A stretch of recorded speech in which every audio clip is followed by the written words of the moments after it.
Hey, I'm Tim from Melanie Ann Home Life, and today I'm going to show you how to use a ratchet strap. Let's get into it.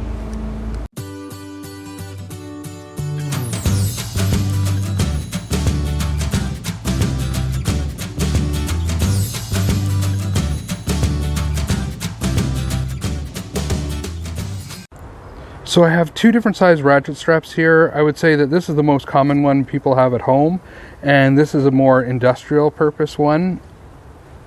The actual mechanics of the two are the exact same. So for demonstration purposes, I'm going to be using the larger one to demonstrate how a ratchet strap works. But some key important things to know about are these little warning labels here. It tells you when it was made, how much weight it can actually take. So this strap is rated for 1,100 pounds. This bigger strap here, it's hard to see, but it is rated for 3,335 pounds. So I've pulled out the straps, and you can see on the straps that correspond with the actual ratchet part. The yellow strap is for the industrial one. The blue strap is for the one most commonly used around the house. But they actually are, the weight limits are printed on the straps. So again, 3,335 pounds or 1,515 kilograms, the yellow strap. And the blue strap is 1,100 pounds or 500 kilograms. Another interesting thing to note here, the writing on the straps is normally on the back side. So when you hook something on, the writing is on the back. And again, the warning labels are affixed to the straps as well. So this is how your ratchet strap is going to be when you first grab it. This piece right here is the clutch release. When you pull this, it releases the metal here and here from the teeth that are on this side and on this side. So when you pull that out, it releases it from the teeth and allows the handle to move freely. If you don't, it will spin the ratchet. When you come up to the ratchet to load it with the strap, this is called the windlass, and I'll just call it the slot from now on. But you want the slot to be parallel this way so you can see through it. So that's not quite there. I'm just going to give it another click. So you want it to be so you can see through it when you load it. This part right here is a spring-loaded dog. And what that does is it has teeth here and here that lock into these ratchet teeth here and here. So if I move the ratchet slowly, you can see, watch this piece right here. It'll slip over top of the tooth and lock in again. And that prevents the ratchet from loosening off.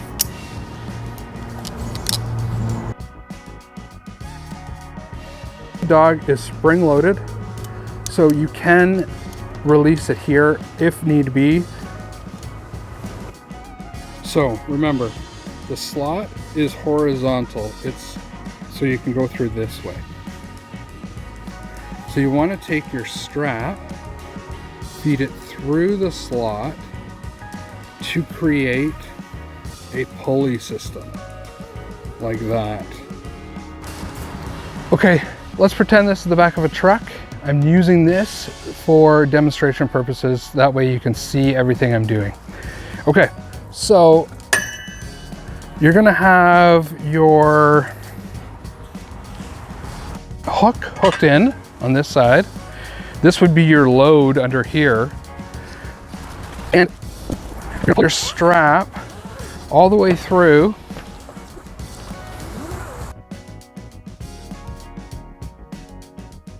hooking it on to your other tie down point, you want to then pull the strap as tight as you can and then lift the clutch release up so it engages and then start ratcheting.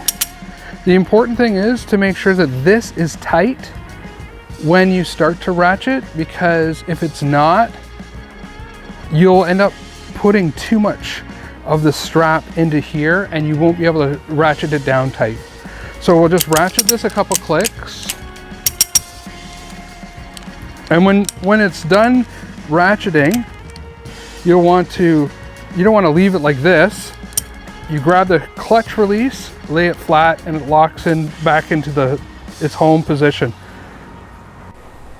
Here's a close-up shot of the ratchet handle in motion, and you can see the spring dog moving back and forth, grabbing the teeth. Another way to test to see if your ratchet strap is on tight enough is to give it the old guitar string pluck.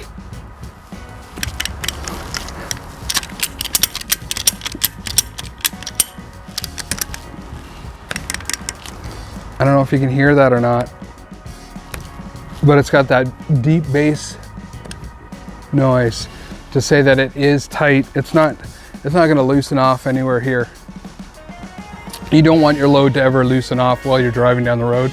It's very dangerous. It's super dangerous. Imagine if you're a truck driver and you got some lumber strapped down onto your flatbed and you've got it all strapped down and you don't have your straps tight. Your load is going to shift on you and lumber is going to start falling off onto the road. Or even if you're just in a utility trailer moving some stuff from one house to another and you don't have your load strapped down right, the chances of something falling off your trailer or out of the back of your truck, if it's not ratcheted down, it could cause a huge accident, and nobody wants to do that. And besides, in most jurisdictions, I do believe there is tickets for unsafe loads. So, and that's just a pain in the butt. You're trying to do something quick. It only takes a second to put on a ratchet strap and tie your load down tightly. That way nothing ever happens. So anyway, this is on tight.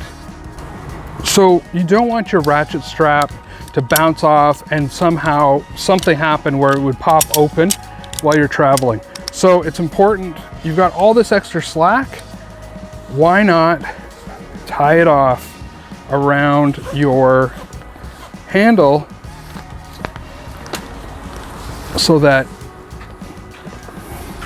it doesn't have the opportunity to open up on you. And then just a quick little knot.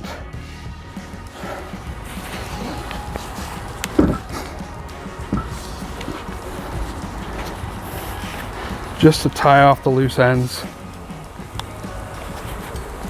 There you go. It's not coming off. It's not going to open up by accident. Nothing's going to bang it and open up the mechanism for the load to become loose. The important thing is now, how do you get this off of your load? So your load's at home, your load's at the job site, it's ready to go. You got to get it off, you got to start working.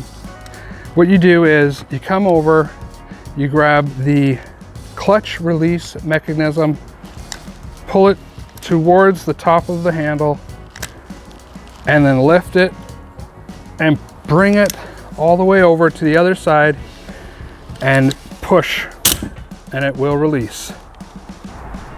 When you push on the clutch release, it releases the pins from the teeth in two spots, on the bottom and on the top. So you want to take the clutch release and push it towards the handle, and then that'll let the handle move freely. So just another angle of the same thing again. You're going to grab the clutch release and pull it towards the handle, bring it all the way around, and you want to make it a flat 180 degrees from its starting position. And when you get there, give it a good shove and it should pop right open. Okay, so now it's time to put your straps away. You're done using them for the day. So let's pull it out of here. Again, if it's parallel here, it comes out very easily. And when you're closing this up, you release the clutch release, pull it and close it. And if you watch right here, this groove here will slide onto here, preventing the spring-loaded dog to move. Like that. Closing this up. I normally like to close it up like this. I do it about a meter, meter and a half, 3 feet. Start to spin it like that. Doesn't have to be tight.